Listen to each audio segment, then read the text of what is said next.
नमस्ते दोस्तों, राधे राधे। आज मैं आपको बैसाख महीने की कहानी सुनाती हूँ। अगर आपको अच्छी लगे तो कमेंट करके बताएं और मेरे चैनल को सब्सक्राइब करें। एक पति पत्नी थे, तो जंगल से लकड़ी काटकर उसको शहर में बेचते और अपने जीवन का निर्वाह करते थे। बैसाख महीना आया तो पत्नी ने सोचा कि मैं बैसाख महीना नहा लेती हूँ। फिर उसने सोचा, पर मैं बैसाख नहाने के बाद ब्राह्मण भोज कैसे करवाऊंगी। तो वो क्या करती, जब उसका पति जंगल से लकड़ी लेके आता तो और गट्ठर रखता तो उसमें से एक लकड़ी निकाल लेती थी रोज़, ताकि ये इकट्ठी हो जाए। तो मैं जब बैसाख ख़त्म हो जाएगा तो इनको बेच के ब्राह्मणों को भोजन करा दूंगी। ऐसे करते करते पूरा बैसाख का महीना बीत गया।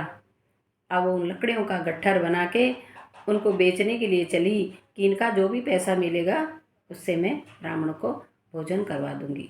भगवान की ऐसी कृपा हुई कि लकड़ी का गट्ठर जो ही सर पे रखा वो चंदन की हो गई।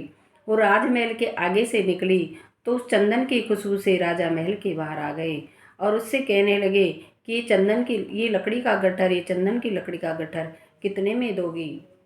तो उसने कहा, हे महाराज, हे राजन, आप जो चाहे दे दीजिए, पर इतना दे दीजिए कि मैं 5 ब्राह्मणों को भोजन करा सकूं और उनको दक्षिणा दे सकूं। राजा ने वो गट्ठर ले लिया और सैनिकों द्वारा उसके घर में सामग्री भेज दी। तो 5 ब्राह्मण जी में और दक्षिणा भी भेज दी। तो घर आई, उसने भोजन बनाया, ब्राह्मणों को भोज करवाया, दक्षिणा दी और ब्राह्मणों का आशीर्वाद लिया। ब्राह्मणों के आशीर्वाद से और भगवान की कृपा से उसकी झोंपड़ी महल में तब्दील हो गई। उसके घर में अंधन के भंडार भर गए। उसकी रसोई में 36 तैयारी 32 भोजन हो गए। उधर उसका पति जो लकड़ी बेचने गया था, उसका गट्ठर बिका नहीं। तो उसकी थोड़ी देर हो गई। जब वो आया, उसने चारों तरफ देखा कि मेरी झोपड़ी नहीं मिल रही है। उसने पड़ोसन को पूछा कि हे देवी, यहाँ मेरी झोपड़ी हुआ करती थी, वो कहाँ है। उसने कहा, देखो जी, आपकी पत्नी स्नान ध्यान करती है, पाठ पूजा करती है, ब्राह्मण जिमाती है और हमें कुछ नहीं पता। उसको बड़ा गुस्सा है कि मेरे घर में तो इतना कुछ भी नहीं था, फिर इतना काम कैसे हो गया। इतने में उसकी पत्नी ने आवाज़ सुनी तो वो बाहर निकल कर आई और बोली, ये आपका ही तो घर है। तो उसने कहा कि ऐसा तूने क्या किया जो इतना धन तुझे प्राप्त हुआ। उसने सारी कहानी बताई कि ऐसे ऐसे मैं बैसाख महीना नहा रही थी। आप जब लकड़ी का गट्ठर लाते थे उसमें से एक लकड़ी निकाल लेती थी, ताकि ये सब इकट्ठी हो जाएगी महीने भर में, तो मैं उन्हें बेच के ब्राह्मणों को भोजन कराऊंगी। मैं ये गट्ठर लेके राजमहल की तरफ से जा रही थी। मेरे सर के पे जो गट्ठर रखा था वो चंदन का हो गया।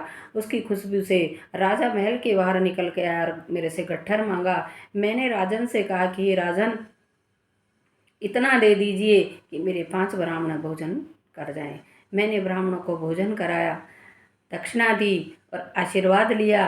भगवान की कृपा और ब्राह्मणों के आशीर्वाद से अपने ठाट बाट हो गए।